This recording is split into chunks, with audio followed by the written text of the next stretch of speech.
Whose computer is this? Laptop? 15 seconds. Not long at all. I said as soon as you walk in, No, that I was saw going it to be before that. you even came in. When I first came in, I looked in here and said, that's not going to work. Say, what is happening here? This is ridiculous. I went and got it myself because you wouldn't bring it back. And now he has the audacity to use it. Hey, I'm sorry, 15 seconds. That's what it took from the moment she walked in Until I to said, saying, until I said, It would have been less, but she stopped to tell me about she did exactly. She was trying to lighten the mood a little bit before she. when I came in to get my coffee, we were like a second month here. Please tell me you walked in here and No, I didn't. cursed my name. No, but I walked in here and I just looked in here and I thought, no, God, that's not going to what work. is this? Not going to work. That's hilarious. Look how far she has to reach for her I coffee know, that is a now. lot Look more. at. I need to do what what did we Yeah, do? she's We gonna did fix something it. for Lori. I don't So- know. Lori always put her stuff like way far away, and so we got her just this little table. And so she's Hey, that would do great for me. You could get me just that's what I'm saying. Well, we get one just for you. I think it was specifically For your coffee. Andrea that got that for you. Yeah. my admin appreciation. Yeah, something. Yeah. A place to put your I coffee. walked in, it was because I used to bring in like a box. Like every meeting, I'd bring my chair out and I'd bring something to set my coffee up or Yeah. something. So So Brandon's used an upside down bucket and now he's using a safe. Yeah. I meant Don't to move say either that of those in two my office. things. There's nothing So. in it. So.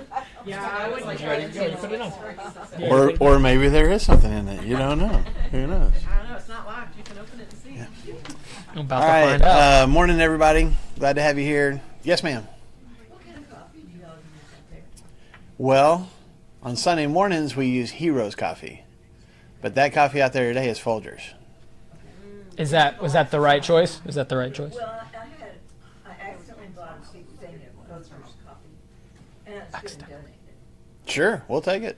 You accidentally bought a big thing of Folgers coffee? Terrible ordering online. Oh, okay. Yeah. I'm so It sorry. was supposed to be a much smaller container. It's a much bigger container. I got you. Yeah, we'll make good use of it. Don't worry about that.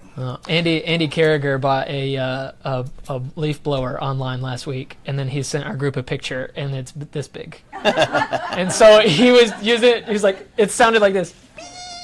It's like, That's hilarious. I know, it's not even close. It looks like a little toy. I love it. Yeah, exactly. I think that it became his toy after that. On the other hand, speaking of that, I had a friend that posted a picture online. They were cutting limbs from the trees at his church building, and there's like this little handheld chainsaw. Have y'all seen those? I've never seen them before, They're but he was crazy. like, he got to use that. You got two of them. He was like, I'm ordering one now. This, it's You came to my house and find one really nice. okay. Well, there you go. On the long stick. No, it's just It's like like a a- handheld. It's like a circular saw. just to do limbs but and stuff. Like you just, because you usually get the limb cutters like this. It's a little chainsaw. You just push the trigger down. It's almost like using a drill. You just push the trigger down, just saw right through it. Yeah, yeah. So the other important thing to make sure that I'm not sure that everybody realizes this, but today, and you might appreciate. I don't know if you'd appreciate this or not. Today is National Guacamole Day. I appreciate it. So I don't know if that means anything to you, but if you want to find some way to celebrate, make sure you get your guacamole today, because today is. You did what? I got avocados last night. Well, there you go. So where's Sherry? You didn't even know, but Had them on sale. yeah.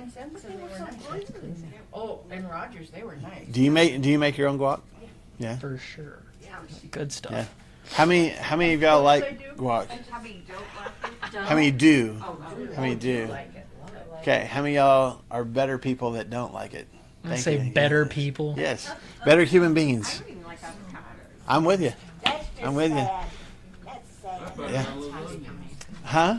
It's just not my cup of tea. What an interesting Well- thing to put it on. Why lasagna? Okay. Lasagna's kind of bland tasting, So you gotta No, thank you. spice it up with some thank you. beautiful green. Well, and just for as you're planning the rest of your week, Thursday is National Cheeseburger Day. So make You sure will that be you- celebrating for sure. How many people don't really care for cheeseburgers? Who doesn't care for a cheeseburger? Well, I take that back. I will not put cheese on my burger, But I will celebrate. I will just call it National Burger Day. I won't call it Cheeseburger Day because I don't like cheese on my hamburger. You can't just make a holiday be what you want it to be. You have to celebrate. I don't like cheeseburgers. I like hamburgers. You're right. You're right. That's really weird. I know. You don't talk about Don't it, get you me don't started like on the whole cheese thing because it's a journey. It would take way too long. No, it's It very would take this specific. whole class time to It's very explain specific. that. Yeah. How about broccoli? Oh, that vile weed? No. No. Should have never been invented. God himself should not have created broccoli. Are you saying That's your. That may have been the forbidden fruit that we weren't supposed to eat in the garden because it said that continues, Eve it looked at continues it to and be desired a it. curse. grow on the tree? Yeah. It's like, back then it was Not going anymore. upside down. Yeah. Because it's been cursed. And so it's sitting to the dirt. Okay, Mark chapter 8 is where we left off. And like we said last week, there's a lot of stuff going on in Mark chapter 8. So And just to give you 7. And well, 6. yeah, but like there's several different things. Yep. We've kind of switched gears a little bit. Jesus had another experience feeding 4,000 people instead of 5,000 people. We talked about that last week. And also how the Pharisees had come to him asking for a sign to prove who he was, and not just who he was, but that he had God's stamp of approval, I guess, for lack of a better word, on what he was doing.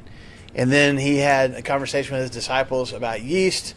They thought he was talking about bread. He was not. What? And so we kind of worked our way through that as well. Okay, so if you missed all that or forgot all that, I invite you to go back to either our YouTube channel or a week or so ago on Facebook and listen to that again, because I just want to go ahead and jump into the next part of this story. It's important for us though to remember that as Jesus is doing these things, like his whole conversation with his disciples following this feeding, and when he talks about the yeast, I do want to remind us of like one of the main things that Jesus was kind of getting across to his disciples, where he asked them a question: do you still not understand?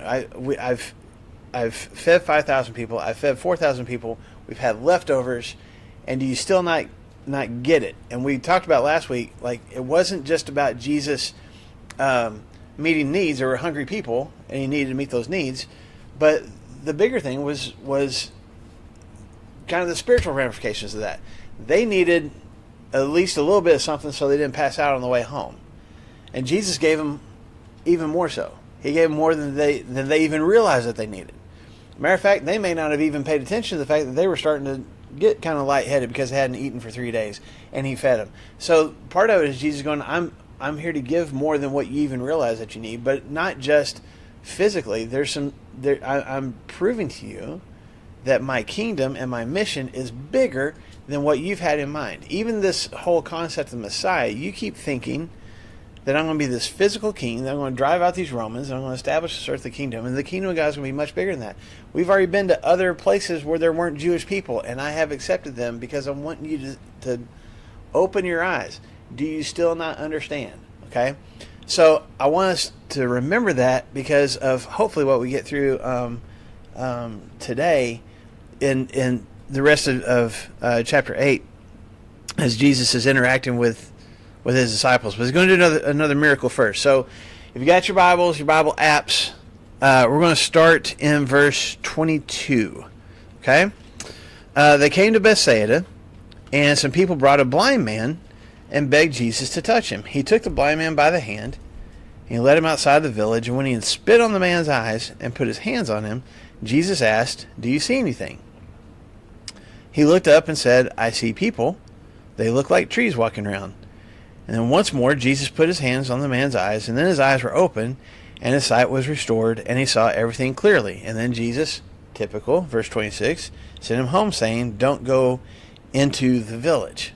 Okay? And I've got a footnote there, and some of y'all might have the same footnote, that some of our ancient manuscripts of Greek language say that Jesus said, "Don't go and tell anyone in the village." But at least, don't go back and share what has happened. Okay? So we still got this kind of secretive part of Jesus, right? He performs a miracle, but he doesn't necessarily want that on display, or doesn't want you know, the message told aloud,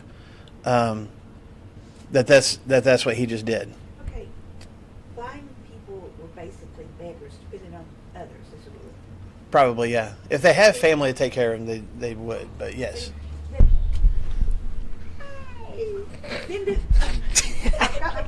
Okay.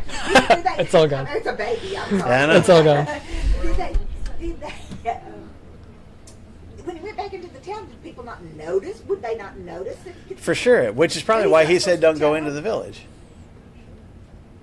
That's why he said in verse 26, don't go back into the village, because what's going to happen? They're going to be like, hey, yeah, how are you able to walk see? down the street and not have somebody leading you? Yeah, well, and just people around him. I mean, surely there were. Eventually they would figure it out. He had friends because they brought him to Jesus. Right. Right. But Jesus is, I mean, we've witnessed this for the first 7.5 chapters of the book of Mark, where Jesus is very intentional sometimes about doing something miraculous, changing somebody's life in some way, and then saying, don't go tell anybody. Which would You be know? the opposite. If you're wanting to grow fame Right. and fortune and notoriety, you would be like, hey, now go and tell everybody what they did. If they want to come to me, I'll offer them a 10% discount if you mention my name and stuff. Like, that's what anybody that is not the suffering Messiah would do to try and gain a following. But instead, Jesus is like, take a break. A very good question, though. Anybody else, like, what do you see that's kind of interesting about this particular miracle? This isn't the first time that Jesus healed a blind person, by the way, even just in the book of Mark. He didn't completely, and he didn't completely heal him the first time. What? Interesting. Your screen just went black. That's okay. I think he wasn't blind from birth. I think they would have said that because how would he know what trees look like? That's true. Yeah. That's true. Oh, that was a good The guy that's the guy that we know for sure is blind from birth is talked about in John chapter 9. So yeah, we don't know how long this guy has been blind or how he lost his sight. Was it a childhood thing? Was it some accident as an adult? We don't know for sure.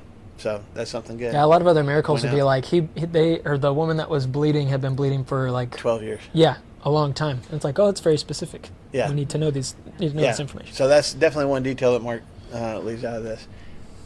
Anything else that jumps out at you?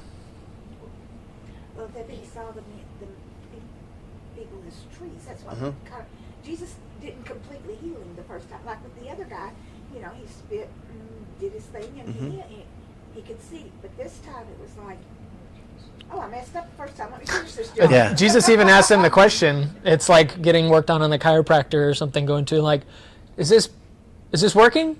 Because that's what Jesus says. He says, do you see anything? Like, is Jesus asking the question like you don't understand, Laurie? Well, and he spit on him and he also laid his hands on him, too, so there was a double action. Right. Spit on his eyes. Took him out of Took him out of the village too. Yeah. do it Let's get away from the crowd. Yes, ma'am. He took him out of the crowd, but also told him not to go back to the crowd. once Right. he was healed. Yeah. We're going to make sure this is a private thing. Hmm. I think that's important. Why do you think? This isn't the first time. Question. Now you're gonna ask He's This going isn't- to answer I'm your gonna question. ask you a question. We have the deaf and mute guy that Jesus healed, and he spit on that guy's eyes in some form or fashion. Or no, that was deaf and mute. That wasn't blind. That was deaf. Yeah. Sorry, deaf and Deaf mute, and and he mute. spit. Yeah, spit on his tongue. That's right. Yep. To open it up. So he spits on this guy's eyes. And why is it? Why do you think that it took... Sorry, we're talking about eyes. My eyes itching. Why do you think that it took Jesus twice to heal this guy? Maybe he didn't believe enough. Who didn't believe enough? Blind man. The blind man didn't believe enough? Why would he have to? Why would he have to believe? Well, other people that Jesus has healed, he says, your faith has made you whole. Mhm. Your faith has done this, and because of your belief, Right. this has happened, but maybe... Right, and we've even had Jesus go to his hometown and he couldn't do any miracles because people didn't believe. But has Jesus also healed people that, like Jairus' daughter? Did she have to believe? She's dead. And there was the guy let down from the ceiling. Yeah, the It was- paralyzed man. Uh-huh. And those are his friends' faith. That's what Jesus says. Yeah, when Jesus saw their faith, he healed the guy. So, is it a lack of faith on this guy's part? At least There was holy spit in his eyes. There was There was. holy spit in his eyes. holy He had to salve. get that. Maybe when it says Jesus laid his hands on him, he's like, "Oh, let me Yeah. get that out." Blink, Yeah. blink a little bit. Blink a little bit. Anybody else? was a mistake. No. You don't think so?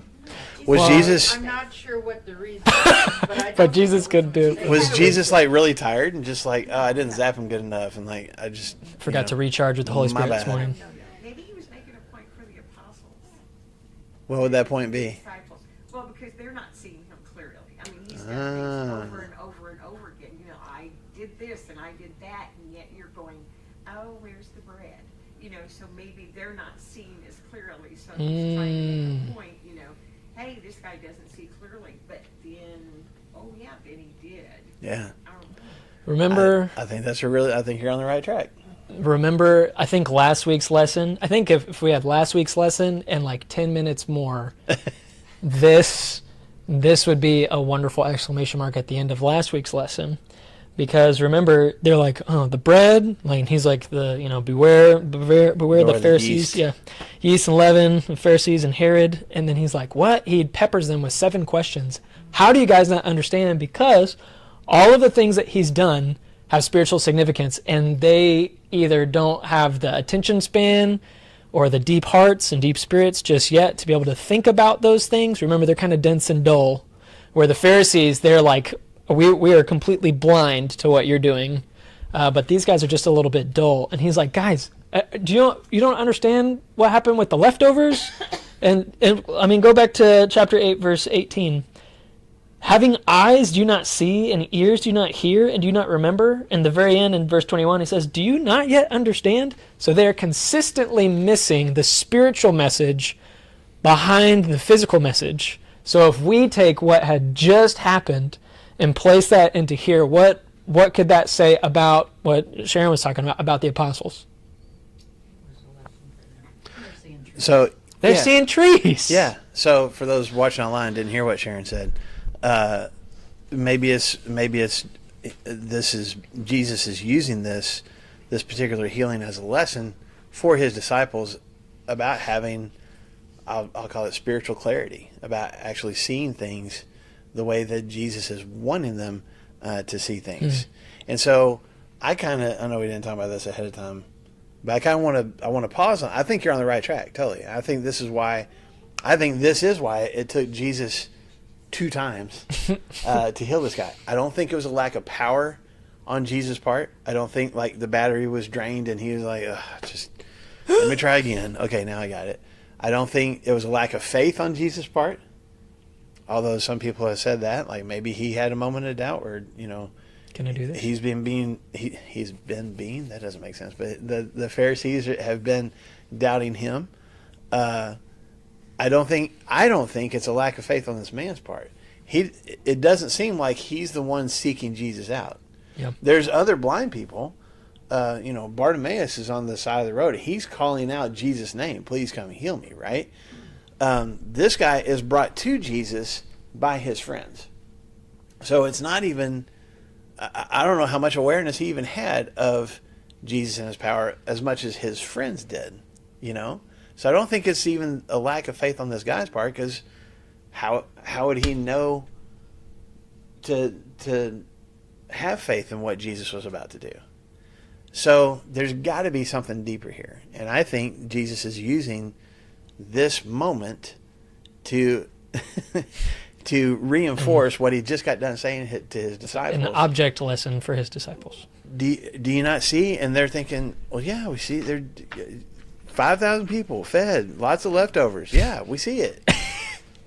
We Trees. saw it. We got basketfuls, leftovers, 4,000 people, 7 basketfuls. We got it. We see it. And Jesus is like, no, you don't. No, you don't. And so, yeah, then we got a guy who Jesus comes into contact with and has this, he's spitting in his eyes. There's kind of an intimate, moment here. And yet, does he see? Kinda. It's not like the blindness is still there. He says, "I can see men, but they look like trees." Cataract surgery. Yeah. Actually did. Yeah. My eyes are still a little dilated. And then it's the physical touch. It's an even more intimate touching that Jesus does here. And now I can see clearly. Okay? So I think Jesus. Go ahead. This might be irrelevant, but like, let's say that this guy was blind from birth and he's not going to recognize, like, oh, this is seeing, but not, like, perfectly. Mm-hmm. What if he said, like, yeah, I see fine? Do you think he would have continued? Well, yeah, but I think he. Yes, I think he would have if the guy was like, "No, I see fine," or Jesus been like, "Do you really?" But like 2020. Yeah. I just wonder, like, if you're making the, like, connection with the disciples, like, is he waiting for them to say, like, we're not seeing before he, like, actually reveals what his meaning? Well, yes, but I think, like we talked about last week, I think they've already, without confessing that, I think they've already said that. Because when he says, hey, watch out for the yeast of the Pharisees and Herod, what is their thought? We didn't bring bread. Like, Somebody forgot that's lunch. Not what I'm talking about. We're talking about bread, right? Jesus, we didn't bring any. Sorry. And he's like, no, that's not what I'm talking about. So I think even if this guy had said, yeah, I see, great. If he didn't know which going back to your point, I think he had to have had vision at some point to know what trees and men would look like. And say, they look like trees walking around. But even if he had been like, yeah, I can see, because he could, just not clearly, I think Jesus still would have been like, let me do this a little bit better. So I want to pause in it for a second, and let's read what happens next when Jesus goes to another town called Caesarea Philippi. So I don't know when you want to bring. I think we just. You want to read it and then show your stuff? Yeah, it's just a little bit of show and tell. That's okay. it. Which I brought the baby for show and tell also. So Morgan did. Yes. Verse 27 of chapter 8. And Jesus went on with his disciples to the villages of Caesarea Philippi. And on the way he asked his disciples, who do people say that I am? And they told him, John the Baptist, and others say Elijah, and others one of the prophets. And he asked them, but who do you say that I am? And Peter says, you are the Christ. And he strictly charged them not to tell anybody about him. Yeah, tell no one about him. So we're here in Caesarea Philippi. We just came from Bethsaida and Caesarea Philippi. I believe it's north. It's like maybe like 20 miles north or something like that of the Sea of Galilee. I can't remember what my notes said about that. Anyway, north of the Sea of Galilee. And so whenever I got to go to Harding University, Greece, we got to go to Israel and the Holy Lands and stuff, so we got to go to Caesarea Philippi. And so here's the excavated remains of what some of those things are. Some of our group and all of that coming through. It's a Roman colony, right? What can you tell me about Caesarea Philippi? Well, I don't have any notes in front of me, so what little I can remember off the top of my head. It was definitely a Roman city, not as many. There was a definite Jewish presence there. Yes. But it's definitely more Roman predominant. It's also a very wealthy city. Yes. They were very engineering type people, like very intelligent people, not But I think Caesarea Philippi specifically had some. To your point about the engineering, it was an opulent city. It was a very, very wealthy city, and it was kind of was it Herod? Herod built it. Okay, I thought so. Okay, so Herod did build it, Yeah. kind of to show off both his architecture and engineering skills, and also his wealth. It was kind of, and when Roman officials from other parts of the empire would come to visit, this is where, if they didn't come to Jerusalem, this is where they would come to, the Caesarea Philippi, and it stands like Jesus growing up, because it's in Galilee. Yeah. He would have known about Caesarea Philippi, and that was kind of like the big rich town compared to the small mountain town that he was from. You know, Nazareth is kind of off in the sticks by itself, and if you needed to go to the big town for something, like Caesarea Philippi would be the place you go to. If he ever went with Joseph on some carpentry expedition or to go get some supplies for the family or whatever, he would see a stark difference between his personal just life experience and the opulent wealth of the people living in that area. And there's some scholars that think that that's why Jesus, more than I think anything else in the Gospels, talks about wealth and talks about money and talks about how greed can kind of creep into our hearts and stuff. Not just because he's the Son of God and sees that, but because even from his own growing up personal experiences, he would have seen that on display in a city like Caesarea Philippi. Yeah. I mean, Am I right about all those things? as far as I can tell. I mean, just look at some of these ruins and stuff. I don't think if we put all of our heads together, we'd be like, yeah, we could make something like that. This is just a little bit of it. Go ahead. No, I was just gonna say, in the streets, like, well, Yeah. in Rome and stuff, they're still there. That's Right. Yeah. This stuff is still standing.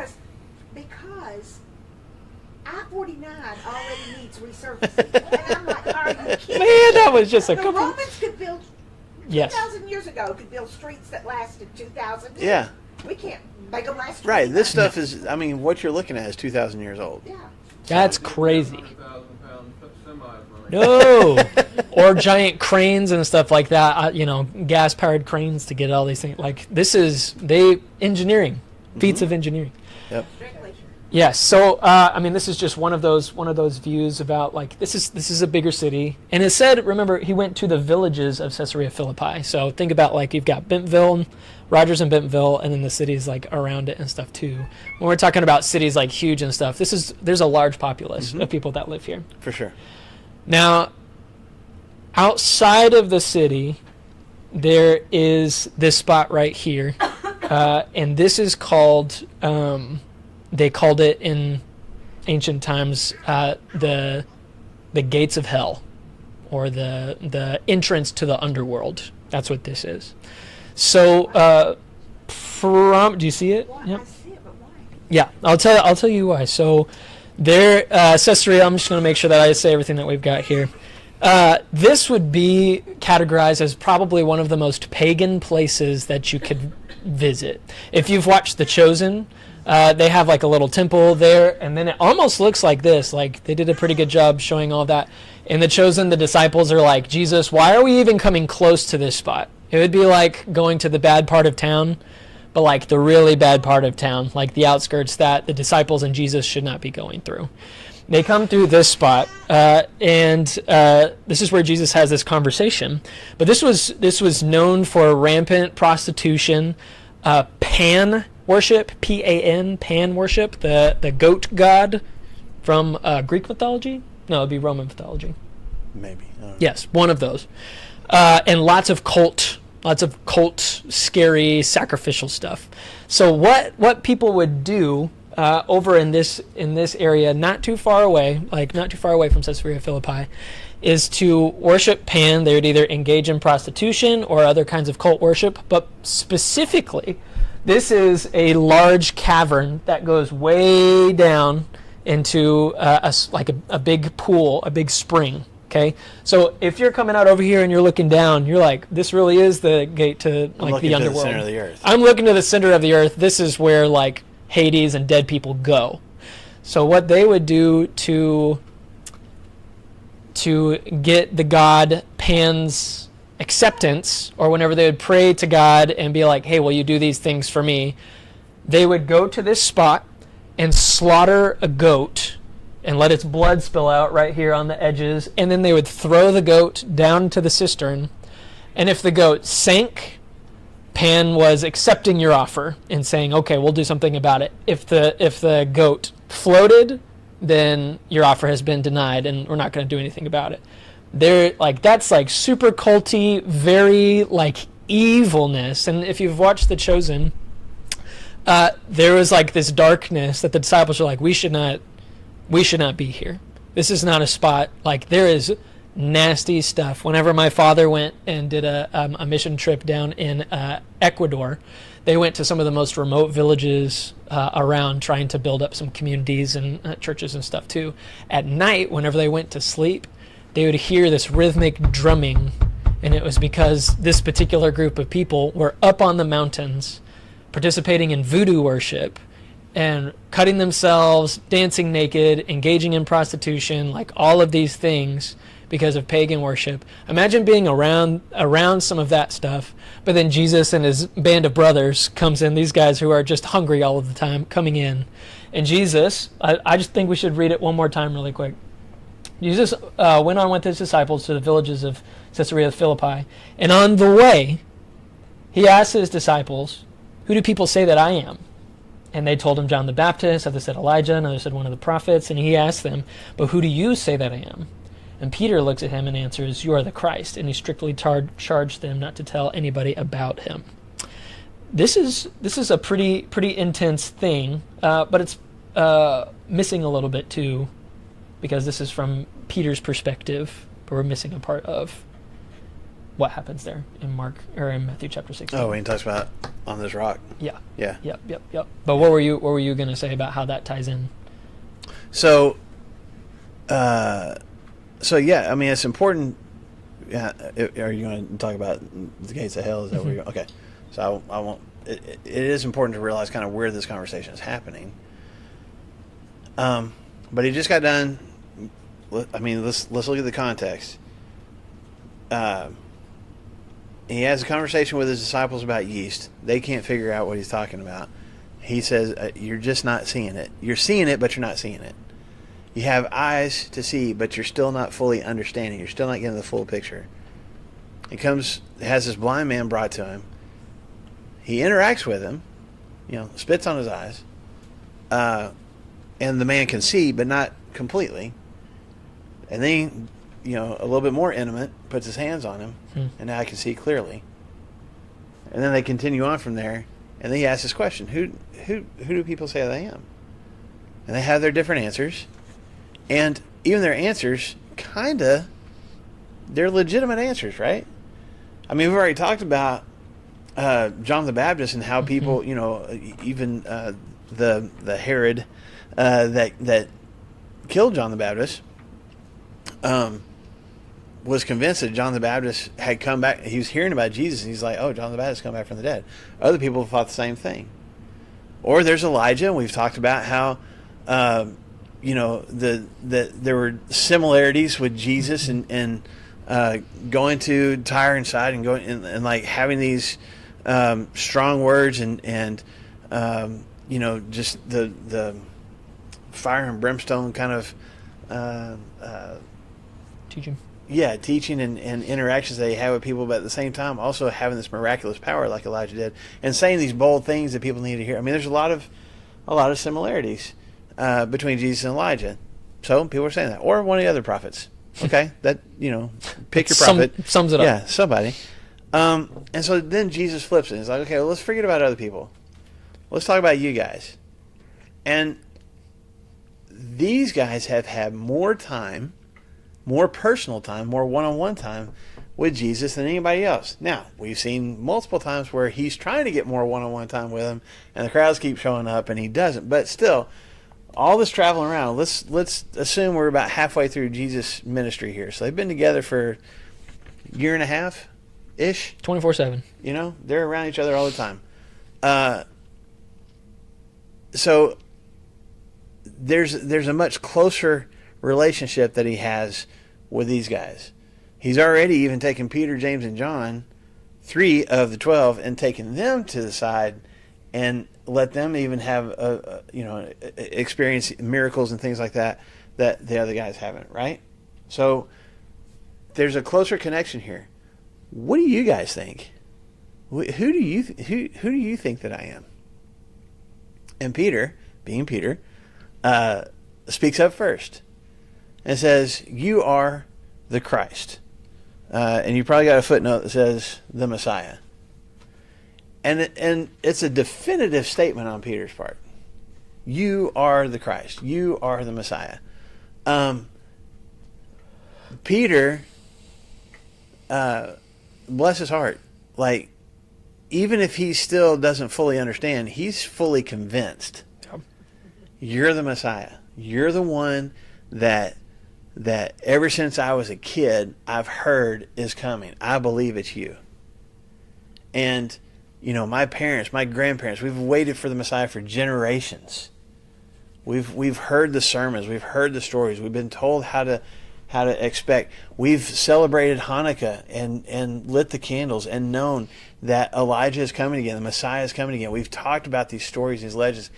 All that I have known and expected about the Messiah, I think it's you. Yeah, Peter. I mean, Woo, what a bold statement. And Jesus hasn't allowed anybody, as far as we know, to kind of make that kind of statement about him to this point. Even if maybe somebody was on the side, we don't have any record of it. And the reason I was asking before about the connection with the blind man is because I think Peter, at least in this moment, is having a little more clarity. I think that Peter is like, okay, I get it, Jesus. Like, I get what you've been getting at. I see more clearly now. I understand what you're trying to tell me. I need to open my eyes. I am fully ready and fully willing to accept you as Messiah. I'm not just thinking of you as just a miracle worker. Mm-hmm. I'm not just thinking of you as just a rabbi. I'm not thinking of you as just a prophet or just a radical, weird preacher like John the Baptist. I think you're the one. That's more clarity than we have at least witnessed from the disciples at this point. Does that make sense? And I think that's what Jesus was getting at when he tried to heal the blind man. It wasn't that Jesus couldn't heal him the first time. It wasn't for a lack of faith. It was a teaching moment to his disciples. He's been asking them, do you not see? Don't you understand? They had seen, but they hadn't seen the full picture. And Jesus uses the blind man to go, when you allow me to have a much more intimate presence in your life, you see things more clearly. You see me more clearly.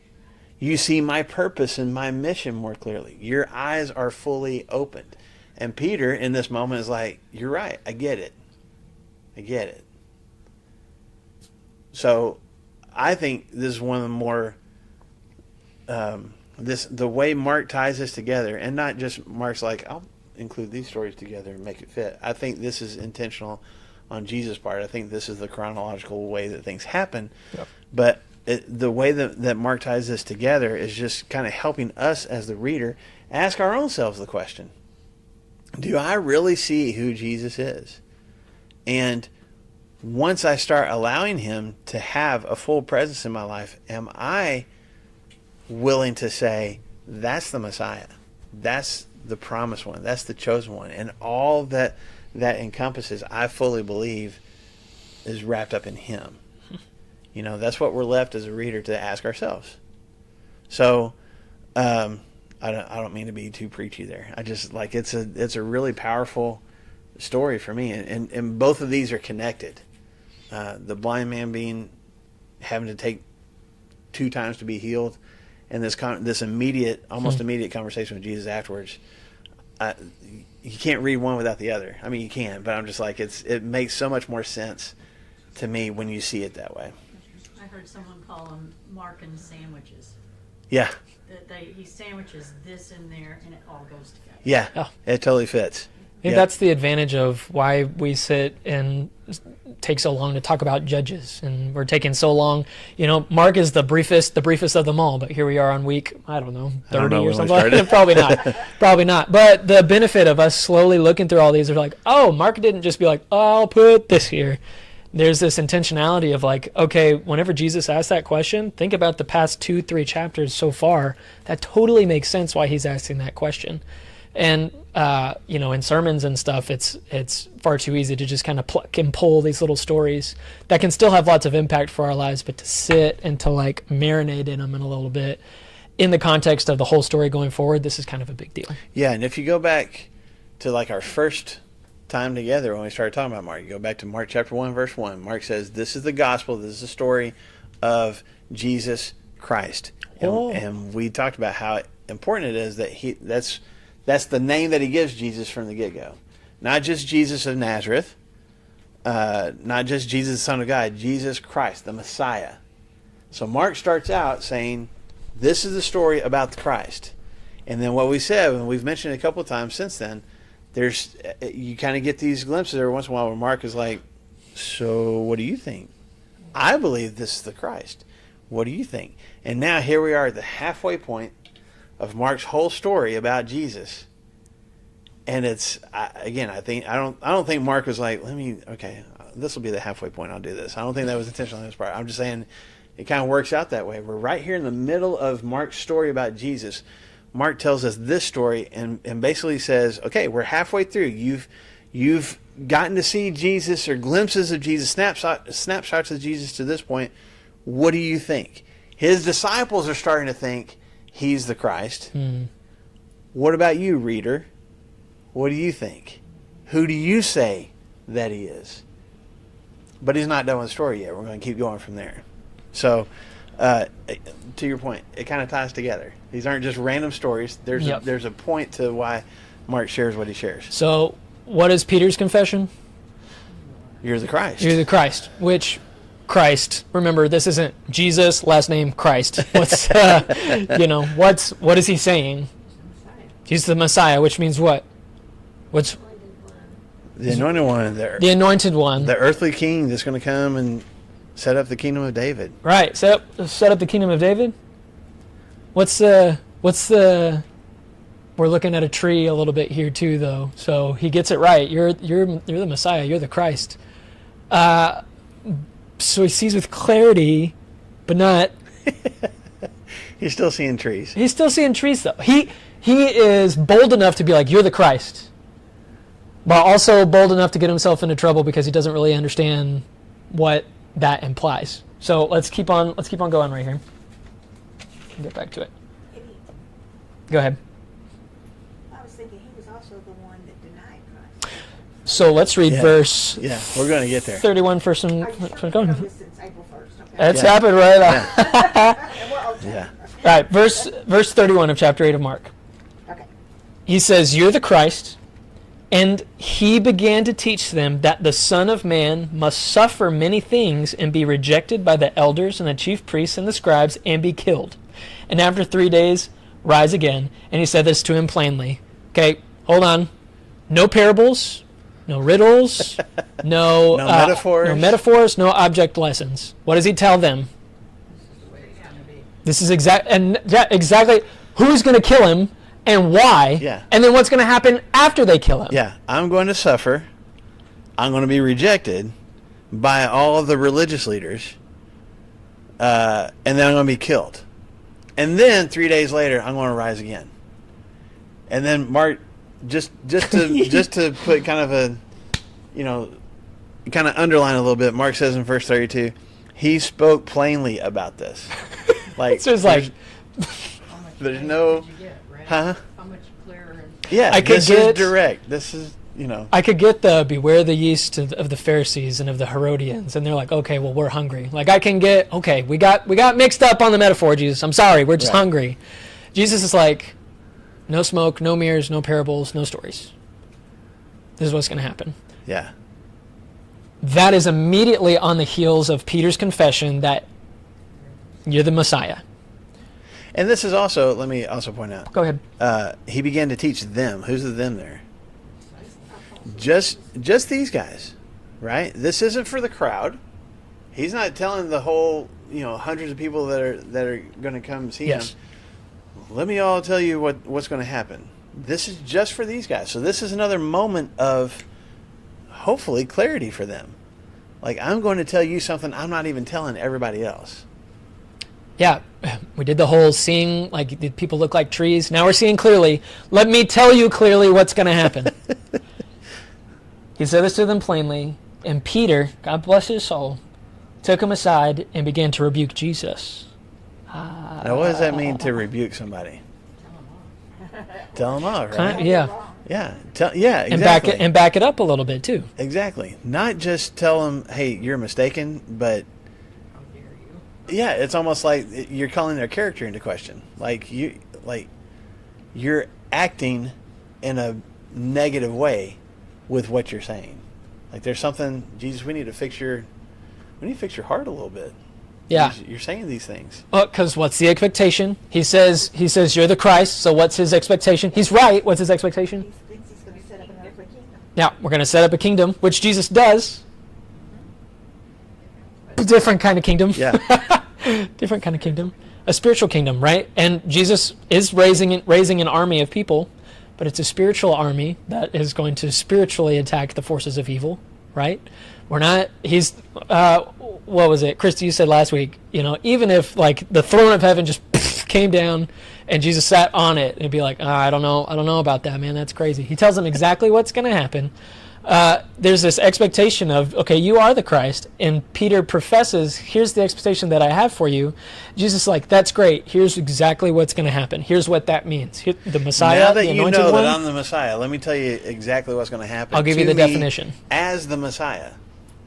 And so Peter's like, yeah, you're the Christ. And Jesus says, this is the definition of, the Christ of, or Jesus says, yeah, I'm going to go and I'm going to suffer. I'm going to be rebuked on my own, and I'm going to be killed by these people I'm going to raise on 3 days. And Peter's like, no, you're not. yeah, hold on a second. And so here's where like there's the boldness of like, I am seeing that clearly, but even still, the most basic of stuff, I can't get it, because what is Jesus? He's saying ultimately, I'm going to die. Wait, hold on. Yeah. I thought the whole point was you're going to be king, Jesus. Yeah. Like, well, he says, I'm going to be raised 3 days later. Right. But Peter goes aside and rebukes him and says, Jesus, that's not the way. That's not the way. And look what Jesus does. Well, before that, Go ahead. I'm sorry to pick out so many details, so I'll just make this one quick. That's why the class goes. I know. It's like, that's why This is my fault That's why this we time. need it, though. That's But why what we is- need it. But what does Peter just stand up in front of the rest of the disciples and say this? No, he No. takes it to the side. Like there's even an effort on Peter as he's going to rebuke him. He's not going to try to embarrass him in front of everyone. It's like, I picture Peter like putting his arm around Jesus, like, hold on, guys, be right back. Just come here for a minute. Let's talk for a second over here to the side, and just kind of whispering to him, like, hey, you can't say stuff like that. And Killed? either What? his motivation is, he just doesn't think that that's going to happen to the Messiah. He doesn't want to hear negative things about these religious leaders, that they're like, he understands they've had these religious discussions, but they're going to be so ruthless that they're going to kill him. And then the Messiah's not going to die. The Messiah conquers everyone. Like, I'm probably not even tuning into the raised 3 days later part. It just and also, if you're wanting to recruit, as you would imagine a Messiah would need to do, you need to recruit troops. You need to recruit followers. You need to get thousands more people following you. Is this the way to do it? Come follow me, because I'm going to die in a horrific way. Like, And you guys probably too. Nobody's going to join that parade, right? And so there's part of this. You kind of see what Peter's concerned about, but also, he's not. It's a very one-on-one conversation Yes. that he and Jesus are getting ready to have here. It's also, think about the first time that Peter realized that Jesus was somebody different. In the boat, whenever the whole miracle happens, what happens to Peter? What does he do? With the fish and stuff? With the fish and stuff. Yeah. Yeah. He tells him to get away from him. He gets on his knees in the middle of all the flopping fish and stuff, and he says, "Get behind! I'm a sinner, man. You can't be around me." And now, after a long time, at least a year and some change of being with the Savior, he comes to Jesus and says, "No, that's not the plan. That's not what I signed up That's for. no." Said what? Die? Okay, be raised. I don't think he's even thinking about any of that. He's like, just the first part. Yeah. I'm gonna die. Like, what is this? Okay, so go to Jesus' reaction. So Jesus, turning and I got seeing his, sidetracked. it's okay, verse 33, turning and seeing his disciples, he rebukes Peter. So this is no longer an individualistic thing. So, Right. hey, Laurie, I apologize. Would you go and talk to this young man really quick? Here for us, I believe. So instead of a one-on-one thing, he brings the group in, and it's a really Jesus is he's going to embarrass Peter a little bit. yeah. Instead of Peter's like, I'm not going to embarrass Jesus, and there's a very specific reason for this. He looks and rebukes Peter, and he says, "Get behind me, Satan, because you're not setting your mind on things of God, but you're thinking like a man." Ow. Yeah. Ow. That's some pretty intense stuff. Mm-hmm. Okay, what's up with the very loud and focused rebuke? Why wouldn't Jesus just be like, "Hey, that's not the plan, buddy. Like, get, come on, go." Why is it that Peter pulled Jesus to the side for a one-on-one conversation? Jesus basically turns back around and is like, as he's talking to Peter, he's talking to the rest of the disciples here. Get behind me, Satan. Like, it's a loud statement. Get behind me, Satan. You don't have the things of God in mind. You have the things of men in mind. He's trying to teach them all. Okay. At the same time. I mean, For sure. the rebuke is definitely against or toward Peter, but he's showing the rest of them. Just in that- case the rest of you guys are thinking this way too. Yeah. Who? Go ahead. I was just thinking too, that, I don't know, Brandon, you go ahead and say what you're gonna say while I think. Oh, okay. She remembered. Uh-huh. I got thrown off there. No, you get. We both talked at the same time, so. Yeah, go for it. Who has to completely understand who Jesus is? Who can't get it wrong? Who has to know who Jesus is in his entirety? Okay, because he's a good prophet, and he died too soon. That's too bad. Yeah. Or he was Elijah come back, and he did some amazing things. That why is it so important that the disciples know exactly who Jesus is and his mission?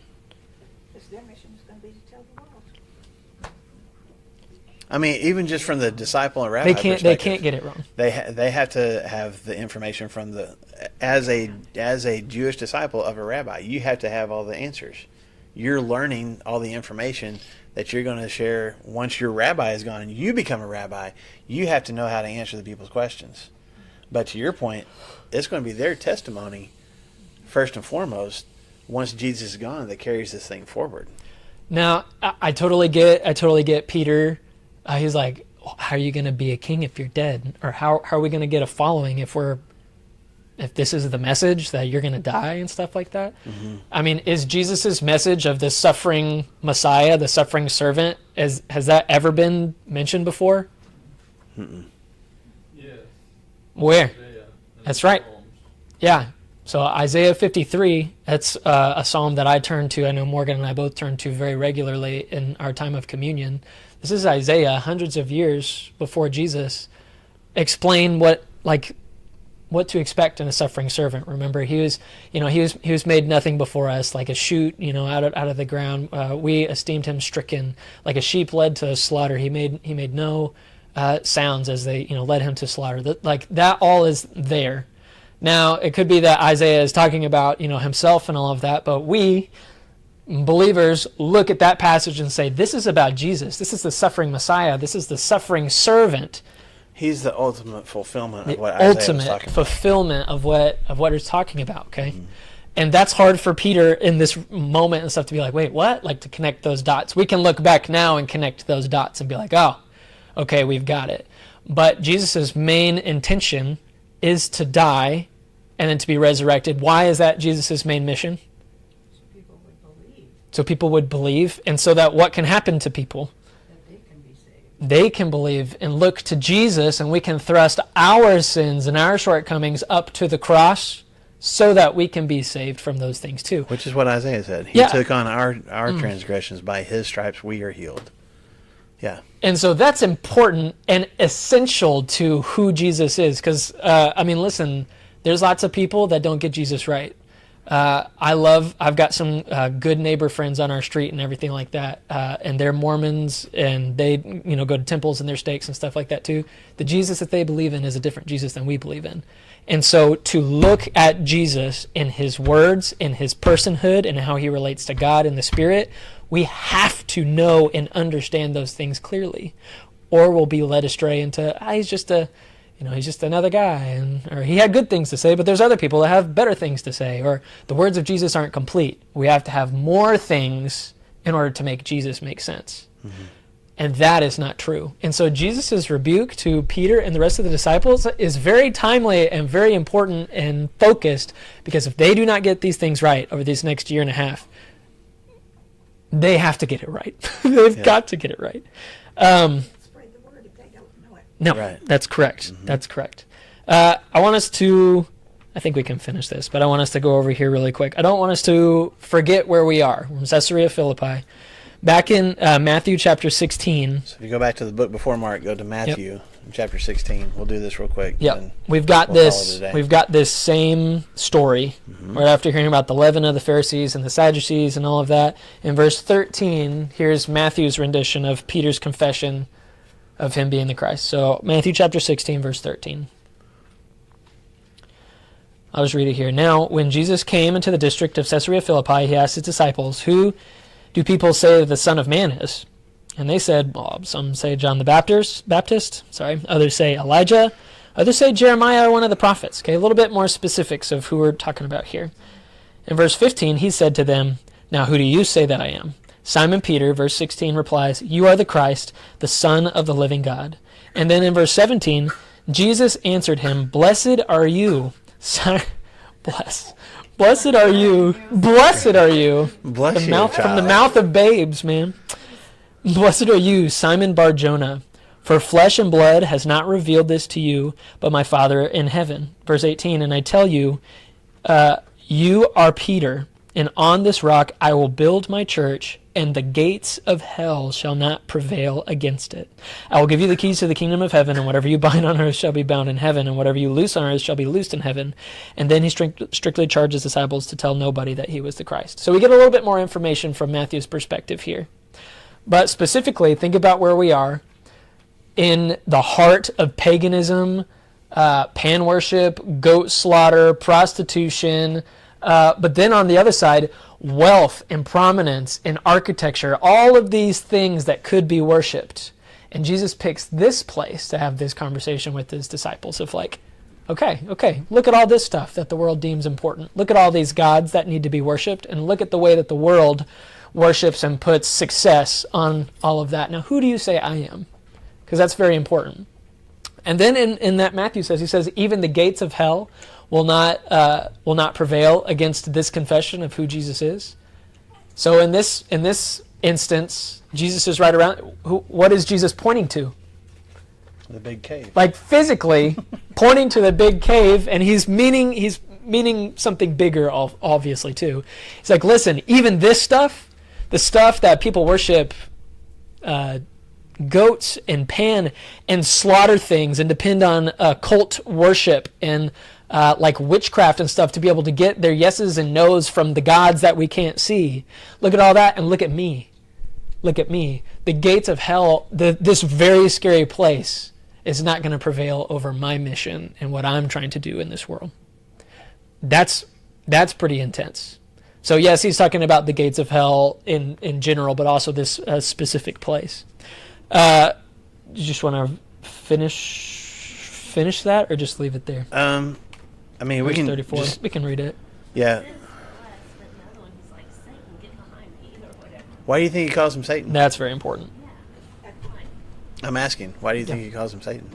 Because the spirit of Satan is the one actually talking. The spirit, the earthly spirit, not the God. His flesh, It's his not fleshiness. God talking. Mhm. It's evil talking. Mm-hmm.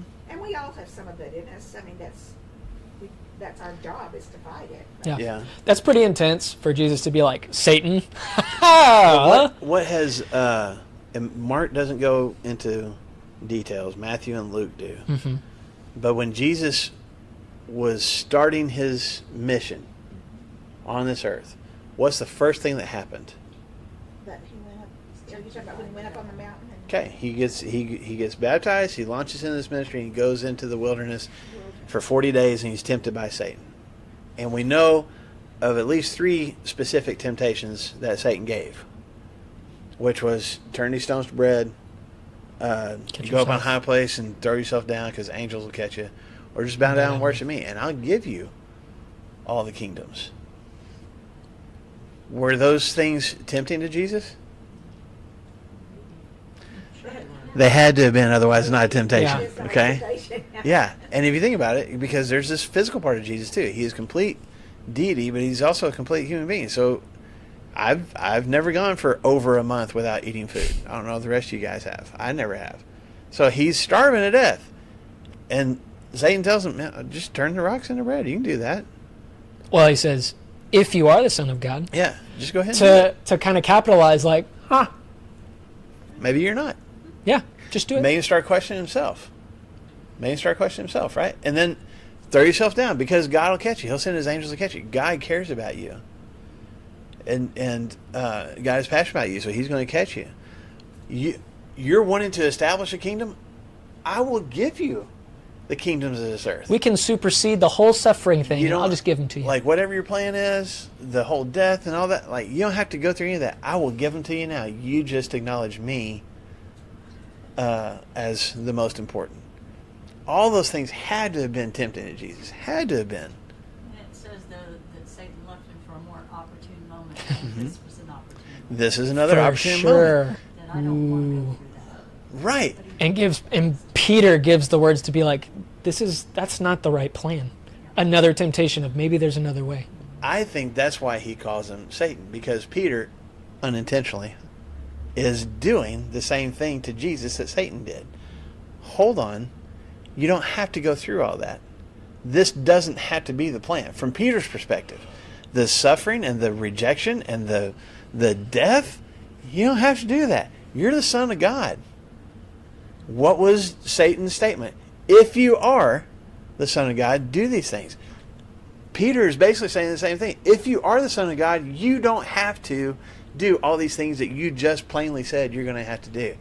And in that moment, Jesus is like, Satan, Sees it for what it is. get behind me. Get out of my vision. I've got a vision of where I'm going, and I don't want you blocking it. I love what he says too, because it capitalized on that. You're thinking like a man. You're not thinking spiritually.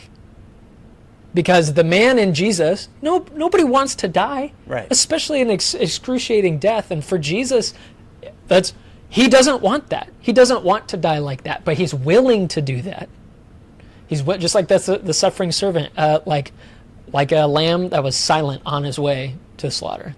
He did it willingly, but still, so his flesh is telling him like, no, don't go through this. And so you're talking like a man, Peter. I'm thinking of heavenly things though, and so that's what he's like. Hey, this is not the way that this is going to go. Yeah. It's not the way this is going to go. And he does it in this space, I think, very, very poignantly to be like, listen, man, here's how my kingdom's going to completely shatter this kind of stuff here.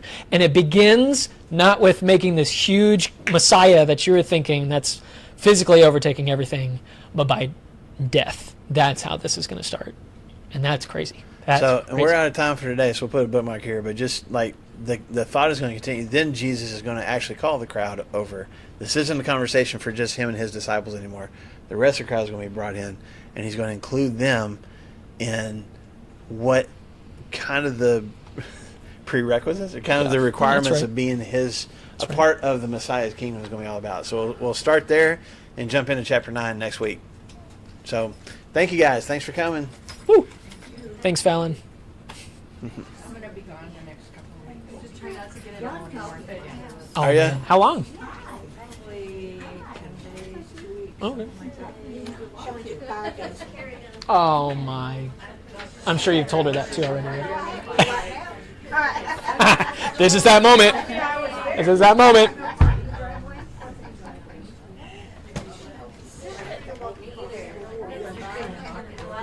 Say again. She is super poopy right now. So there might be an expectation that you pick her up, you change her, too.